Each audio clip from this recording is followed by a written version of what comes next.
Hello all. Our today's topic is medical microbiology and immunology. In this, we are going to study important epidemiological concepts in which various definitions are included. So, here definitions of incubation period, viability and susceptibility we are going to study. What is incubation period?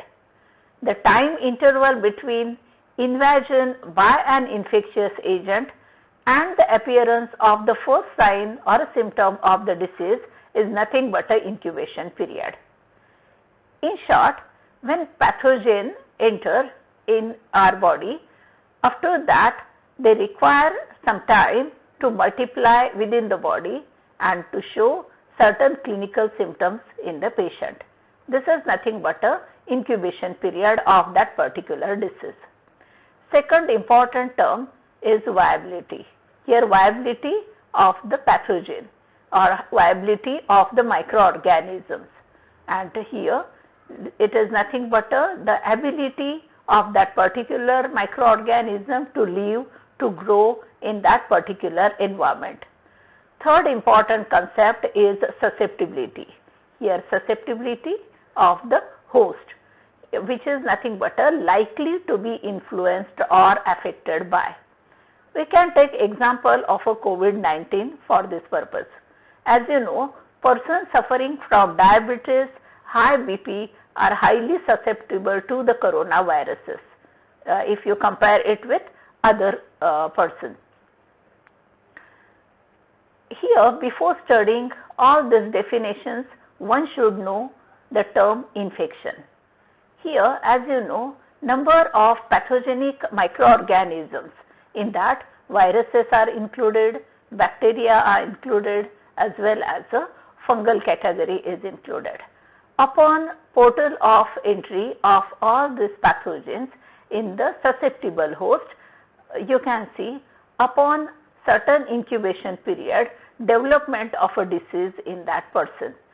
Here, this microorganism enter in the body by various ways, and here they require certain time for their multiplication and to show certain clinical symptoms in the patient, and the time required for all this is nothing but an incubation period of that particular disease. So, as an introductory part, we will first see what is infection. Infection is the consequence of an encounter of a potentially pathogenic microorganism with a susceptible human host. Here the term susceptible is important because not necessarily every time upon entry of microorganism in a body of a person there is a development of a disease. Here, through an appropriate portal of entry, microorganism enter in the body of that person and usually involves a demonstrable host response to the agent. Exposure is the key factor, and the sources of infection lie mostly outside the individual human host. That means not necessarily the diseases are occur when the microorganism present within the body of the host, but from other individual, from other animal, possibility or a chances of transmission of an infection.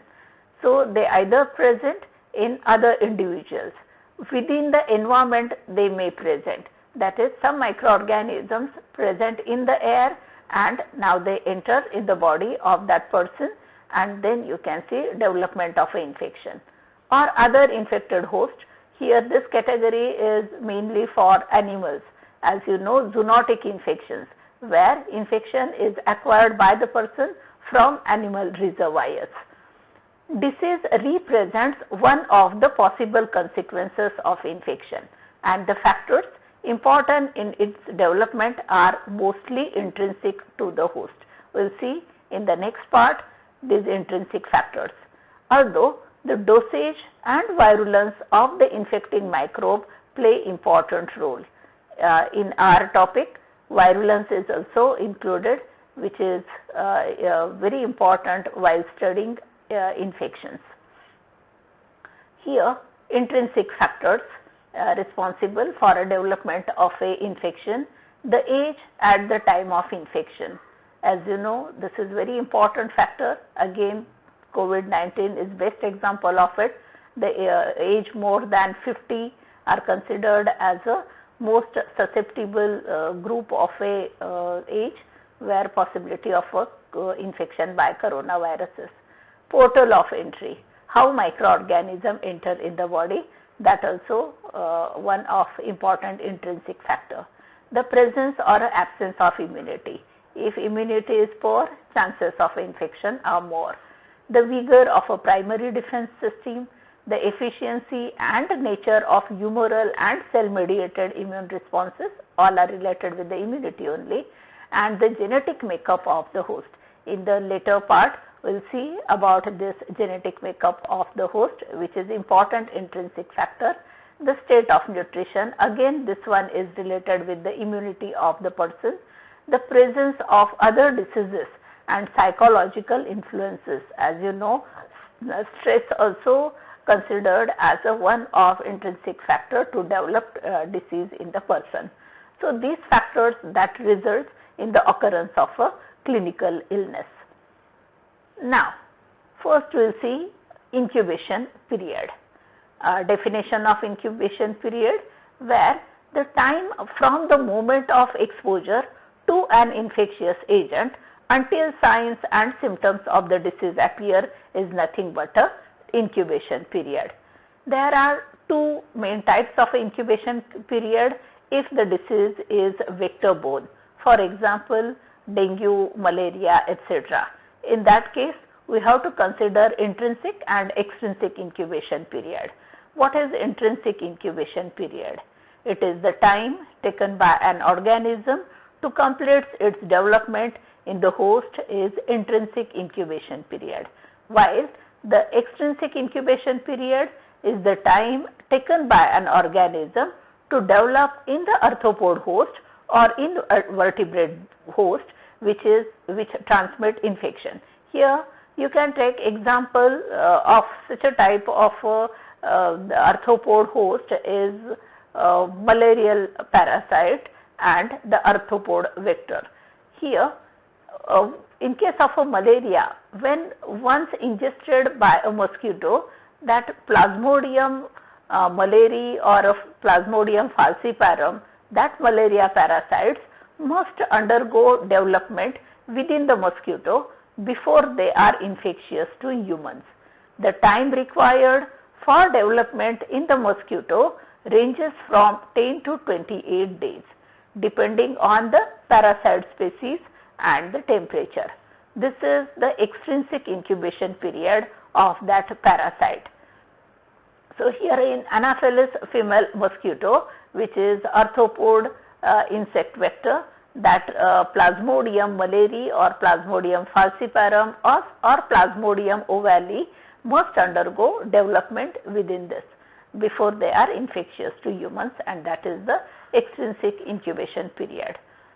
Intrinsic incubation period, which is the second category, if a female mosquito does not survive longer than the extrinsic incubation period, that is 10 to 28 days, then shell will not be able to transmit any malarial parasite.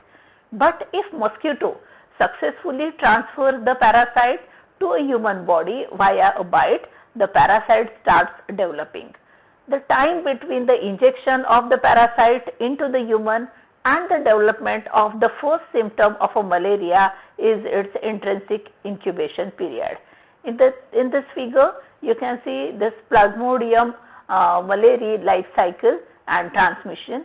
We will start with mosquito, that is upon bite of this Anopheles female mosquito to the infected host, there is entry of gametocyte stage of a Plasmodium malariae into the Anopheles female mosquito. This parasite undergo various developmental stages in the midgut of this mosquito, where there is a formation of a oocyst, sporozoids, like various stages of a malarial parasite, and they enter at the end in the salivary gland. And here upon bite of such a mosquito having infection of a malarial parasite, the transmission of sporozoite stage of the malarial parasite into the body of some other person. So, this is nothing but a extrinsic incubation period. The time required for multiplication of the parasite in this arthropod vector is nothing but a extrinsic incubation period, which is 10 to 28 days. And when they enter in a person, that is, now this one is a sporozoite stage of a malarial parasite. When they enter in the person, after that there is a entry of this parasite into the liver, after that into the red blood cells. They undergo various morphological forms in the red blood cells, and at the end there is a formation of a gametocytes stage of a malarial parasite. During this morphological transitions in the pathogen, one can see various symptoms in the patient, that is high grade fever, there is a loss of appetite, etc. There is a hepatomegaly, that is as there is an infection of a hepatocytes, swelling of the hepatic cells, the swelling of the liver, and these are nothing but a clinical symptoms. So, upon entry of the parasite in the body of a human host up to appearance of a clinical symptom is the intrinsic incubation period of that particular disease. Number of factors determine this incubation period. In that, first one is dose or inoculum of an infectious agent. So, if large inocula, that is large number of microorganisms when enter in the body of a person, definitely there is a shorter incubation period. In case of the second determining factor, route of inoculation also we have to consider. Pathogens usually enter in our body through mouth, eyes, nose or urogenital openings, or through wounds or bites that breach the skin barrier. So, here if here you can take example of a rabies.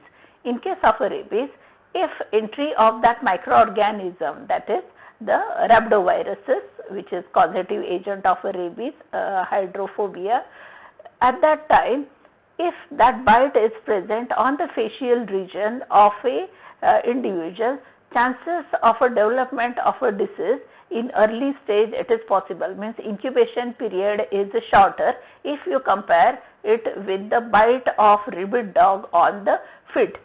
That is why route of inoculation, entry of microorganism in the body is considered important.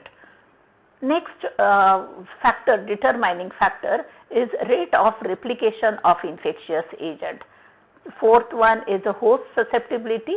Host means the which is the final link in the chain of infection is the susceptible host, and if they are highly susceptible to that particular pathogen, you can see there is a shorter incubation period. Next is immune response.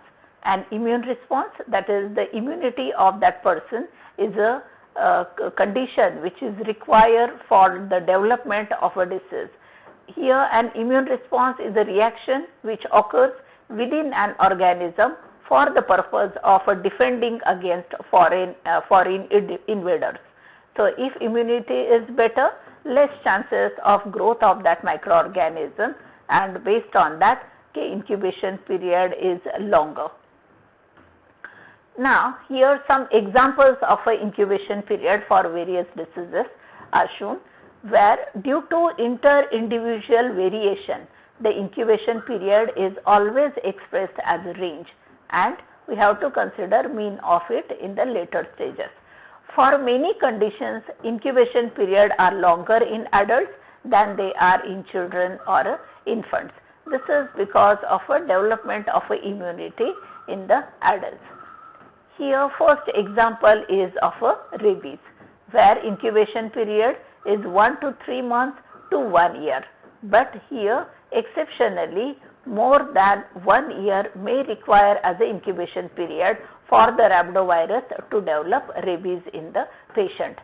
Second is a polio, where 7 to 14 days is incubation period, that is upon entry of a polio viruses in the body of a patient up to appearance of a clinical symptom is up to 14 days. Third one is a common cold. This require very short incubation period to show clinical symptoms, that is only 1 to 3 days. In case of a COVID-19, as you know, from 2 days to 14 days one can see incubation period of it, and so that quarantine period is of 14 days.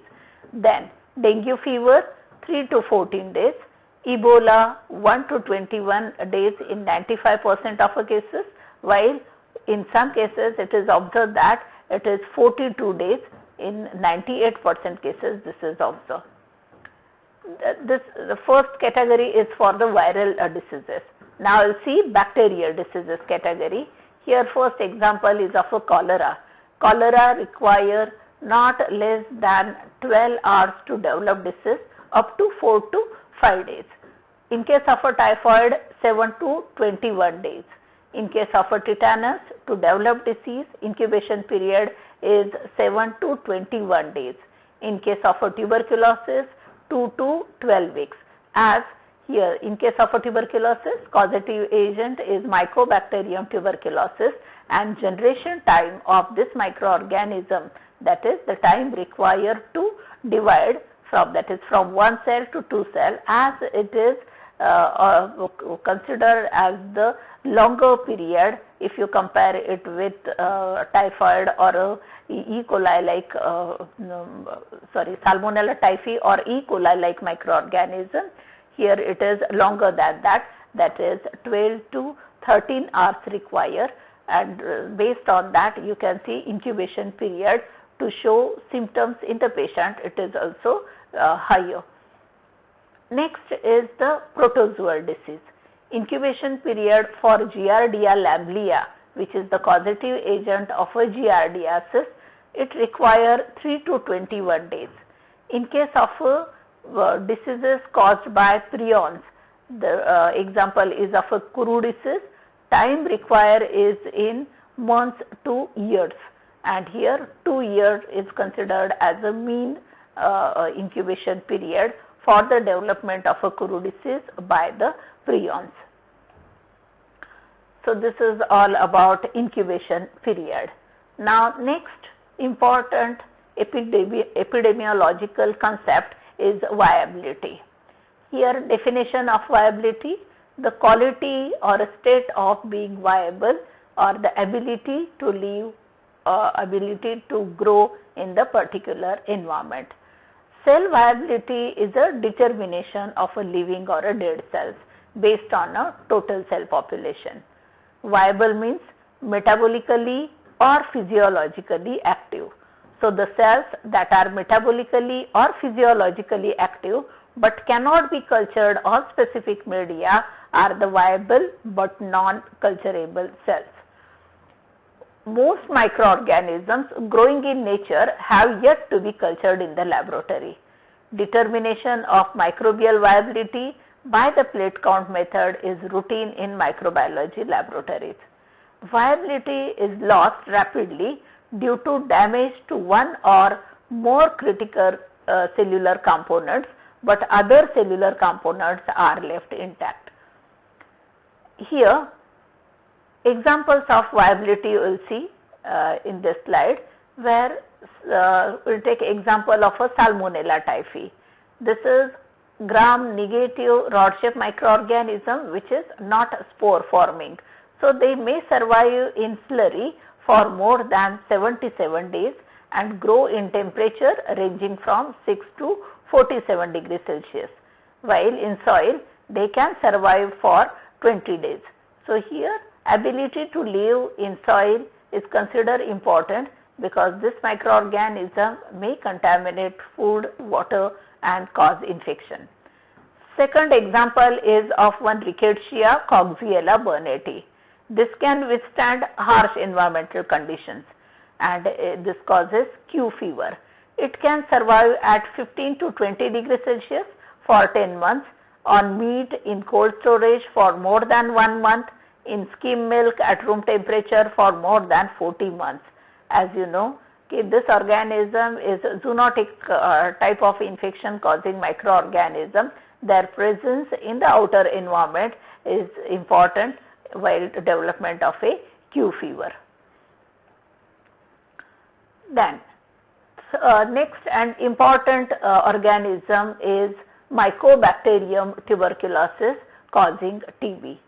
This organism may survive for a day to 4 months in inanimate surfaces, that is on non-living surfaces at laboratory conditions. So here one chart showing survival or viability of Mycobacterium tuberculosis. They may survive in sputum for 42 days. This is very important in epidemiology because of this condition, that is presence of microorganism in the sputum. Chances of spread of this microorganism increases. They may survive on glass for 309 days, while in sand from 30 to 123 days, 70 days on wood, 14 to 135 days on paper. That means as this microorganism is highly resistant to environmental stress, chances of infection by these microorganisms are more. Next category is of a bacillus. These are spore producing microorganisms, and here Bacillus anthrax, Bacillus megaterium like species, they produces dormant spores, exhibit incredible longevity and can be found in virtually every type of environment on earth. They present in the sediments which are deeply situated beneath the earth, in that they are present. The example is of a Bacillus anthracis. Their spores can be stable in soil for 40 years, and so here the viability is one of important factor in the causation of various infections. Now, next category is viability of a HIV. Here this is viral category, and this HIV virus can survive in dried environment also, but here death occur or a reduction of number of these microorganisms occur when they are subjected to UV radiation. So drying in environment causes rapid reduction in HIV concentration where UV is present abundantly. HIV can remain viable in blood in syringe at room temperature for many days, and in blood and CSF from autopsies for up to 11 days. Role of HIV in transmission in hospital environment, it is more because of this reason. These are nothing but a nosocomial type of infection where HIV viruses can survive in syringes or in the apparatus, in the instruments which are used for the dialysis, etc. So this is important factor in causation of AIDS in the individuals which are hospitalized one. Cell-free HIV dried onto a glass cover slip in 10% syrup can survive for longer than 7 days depending on the initial titer. Second virus is hepatitis A virus. Survival of it 2 or to 60 days on inanimate surfaces at lab conditions. The HIV is relatively hardy. HIV can survive in contact with certain acids and some heat. For a period of time and under certain conditions, HIV can survive in seawater, dried fishes and live oysters. HIV survival was inversely proportional to the level of relative humidity and temperature, and the half-life of the virus ranged from greater than 7 days at the low relative humidity and 5 degrees Celsius to about 2 hours at the ultra high relative humidity and 35 degrees Celsius. Lastly, we will see coronaviruses.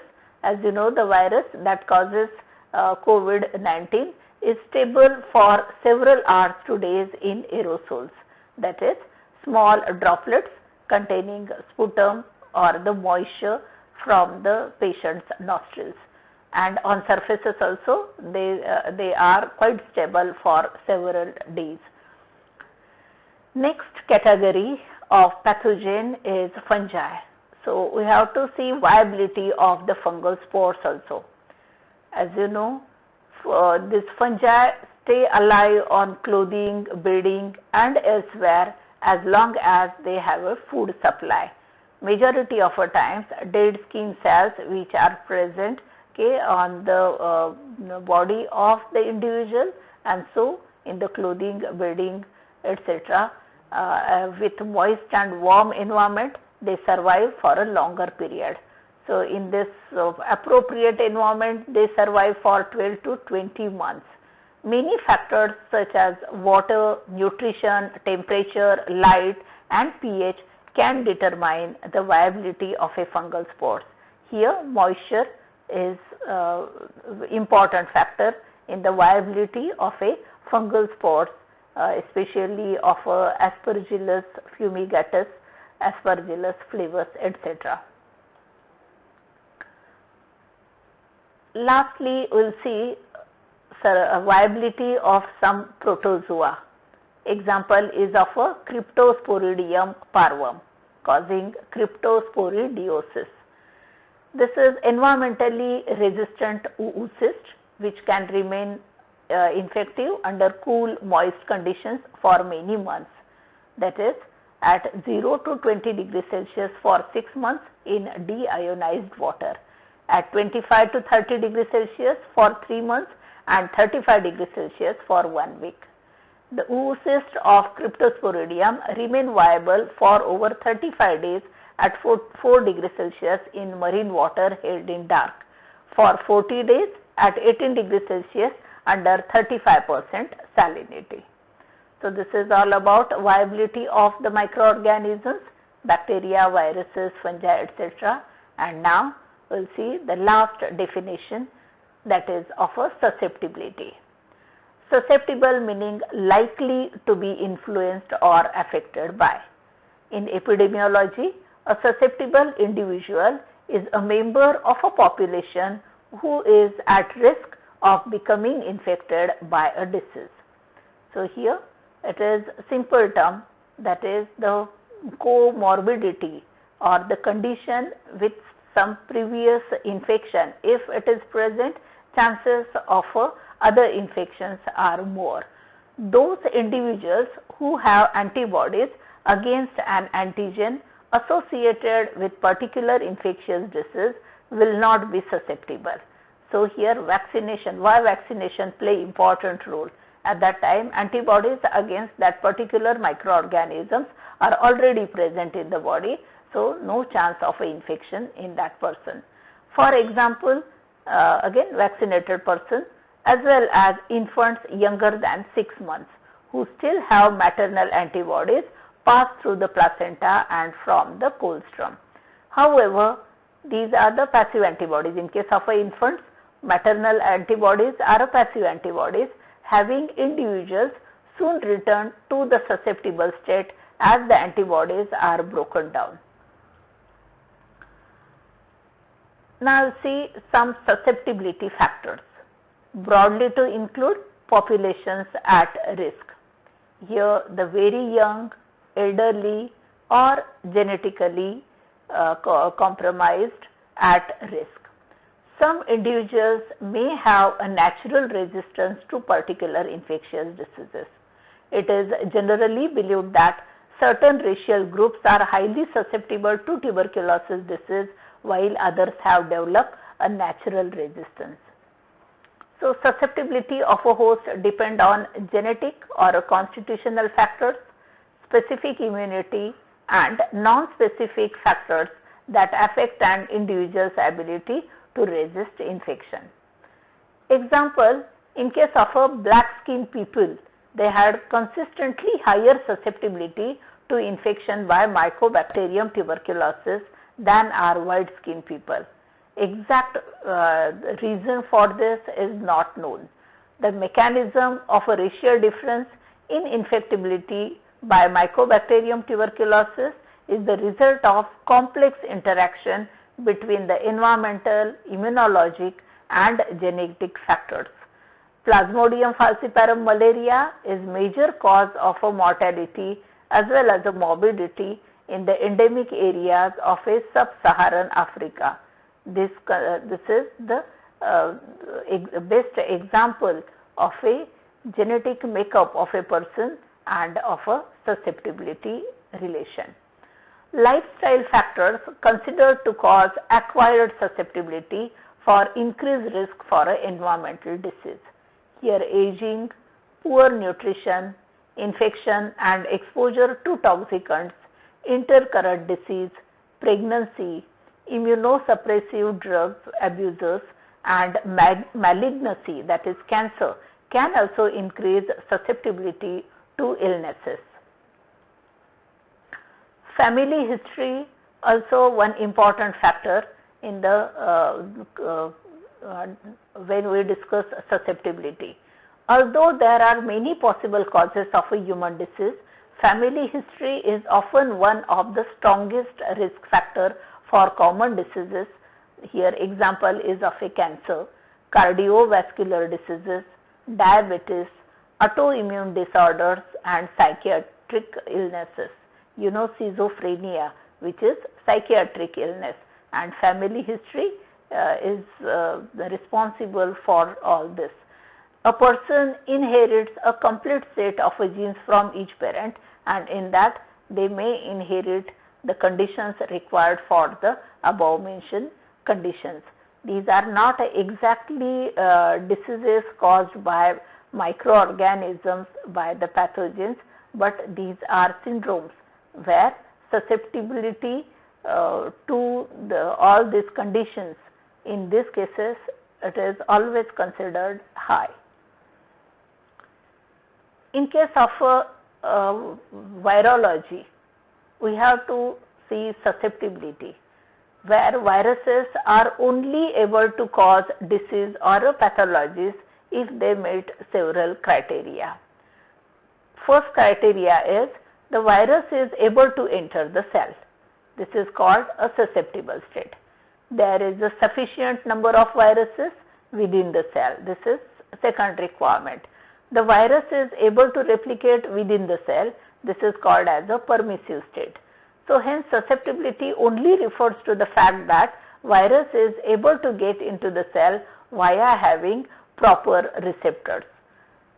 So here in case of a susceptibility, in case of a virology, again the best example is of a COVID-19, where the receptors present in the lungs, in the alveoli, they are first recognized by that viruses, and then only possible entry of microorganism of the coronavirus in the body.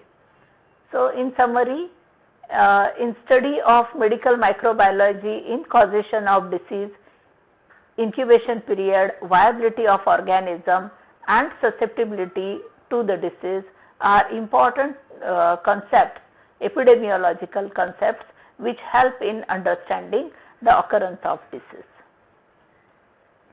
Thank you all.